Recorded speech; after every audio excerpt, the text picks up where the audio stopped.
নমস্কাৰ বন্ধু বান্ধৱীসকল সকলোকে মোৰ এই মিষ্টাৰ পংকজ চেনেলটোলৈ স্বাগতম জনাইছো। আজি পুনৰ এইটো ভিডিঅ' প্ৰস্তুত কৰিলো এপিডিসি ৰিজাল্টৰ ওপৰত, কিয়নো আজি সেপ্টেম্বৰ 6 তাৰিখ হৈ গ'ল। আজিলৈকে কোনো ধৰণৰ আমি এপিডিসি ৰিজাল্টসমূহ আমি নাপালো, আৰু সেয়েহে মই এই ভিডিঅ'টো প্ৰস্তুত কৰিলো। আপোনালোকে শেষলৈকে ভিডিঅ'টো চাওক। মই খুব গুৰুত্বপূৰ্ণ কথা দুটামান আপোনালোকক ক'বৰ কাৰণে ভিডিঅ'টো প্ৰস্তুত কৰিছো। আহক দেৰি নকৰো, আজি ভিডিঅ'টো আৰম্ভ কৰো। ভিডিঅ' আৰম্ভণিতে আপোনালোকক ক'ব বিচাৰিছো যে মই আগৰ এটা ভিডিঅ'ত কৈছিলো যে 23-24 আৰু 27 আগষ্টৰ ৰিজাল্টসমূহ দিব পাৰে বুলি বা সম্ভাৱনা আছে বুলি কৈছিলো, কিন্তু ৰিজাল্টসমূহ নিদিলে।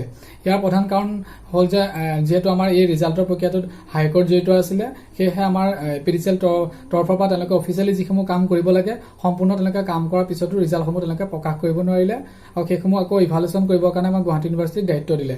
সেইবাবে পুনৰ এইটো ৰিভালুৱেশ্যন কৰিবলগীয়া হোৱাৰ বাবে ৰিজাল্টসমূহ দেৰি হৈ গৈছে। সেইকাৰণে মই আপোনালোকক ক'ব বিচাৰো যে মই কোনদিন ভুল আপোনালোকক ইনফৰমেশ্যন দিব নিবিচাৰো। যেতিয়া মই সঠিক ইনফৰমেশ্যন পাওঁ তেতিয়া আপোনালোকক জনাবলৈ চেষ্টা কৰো, কাৰণ আপোনালোকেও জানে যে কেতিয়াবা আমাৰ পৰীক্ষা ডেট দিয়াৰ পিছতো বিশেষ কাৰণত পৰীক্ষা ডেটটো সেইটো হটাবলগীয়া হয়। ঠিক সেইদৰে এই ৰিজাল্টৰ ক্ষেত্ৰতো তেনেদৰে তেওঁলোকে ডেট কনফাৰ্মটো কৰিছিলে, কিন্তু এইটো ইভালুৱেশ্যন কৰিবলগীয়া হোৱাৰ বাবে তেওঁলোকে এইটো ৰিজাল্টসমূহ আকৌ পুনৰ দেৰি কৰিবলগীয়া হ'ল।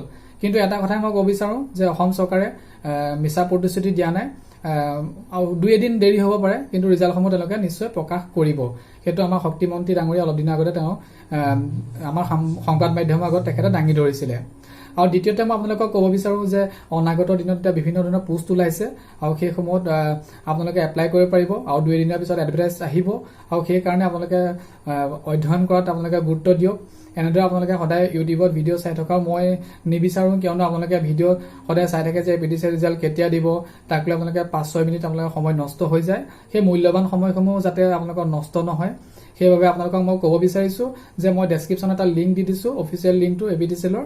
সেই লিংকত গৈ আপোনালোকে তাত ভিজিট কৰি নিজে আপোনালোকে সময় অনুসৰি 1 মিনিটৰ কাৰণে আপোনালোকে ভিজিট কৰি ৰিজাল্টৰ বিষয়ে আপোনালোকে জানিব পাৰিব। যদি এপিডিচিএলৰ ৰিজাল্টসমূহ প্ৰকাশ কৰে তেতিয়া আপোনালোকে নিজে লাভ কৰিব পাৰিব।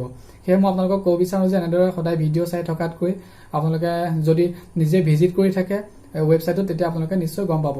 আৰু যদিও মই আগতীয়াকৈ কিবা সঠিক ইনফৰমেশ্যন পাওঁ, তেতিয়া মই এপিডিচিএলৰ ওপৰত মই আপোনালোকক সঠিক ডেটটো জনাবৰ কাৰণে মই ভিডিঅ' প্ৰস্তুত কৰিম, আৰু যদি ৰিজাল্ট দিয়ে তেতিয়া ৰিজাল্টৰ ওপৰতো মই ভিডিঅ' প্ৰস্তুত কৰি আপোনালোকক জনাবলৈ চেষ্টা কৰিম।